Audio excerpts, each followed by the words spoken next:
1835 साली ती लोक आले आहेत तिथे मॉरिशसमध्ये.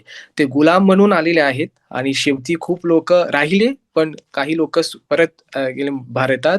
पण असं मराठी जे समुदाय आहेत 200 वर्षापासून आपली भाषा, संस्कृती आणि धर्म याची जोपासना करीत आहेत. तेव्हा मला कळलेलं आहे, की आपलं जे पूर्वज ते कोकणामध्ये हं, ते हं. कोकण येस. कणकवळी अ, पण या कणकवळी बरोबर आणि कुणेरी गाव म्हणून आहे तिथे हो. आणि तर ते सावंत भोसले म्हणून ते आपले पूर्वज होते. मॉरिशसमध्ये ना प्राथमिक शाळेत, माध्यमिक शाळेत तसेच विद्यापीठ या स्तरावर मराठी भाषा शिकवली जाते. कोकण पद्धतीने जसं गणपती उत्सव आहे, हं.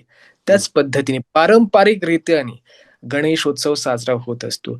आणि आपल्याला सांगण्यात इच्छितो, की मॉरिशसमध्ये गणेशोत्सवासाठी विसर्जनाच्या दिवशी सार्वजनिक सुट्टी असते. मॉरिशसमध्ये मी तुम्हाला सांगू शकतो, की एकूण 50 मराठी मंदिरे आहेत.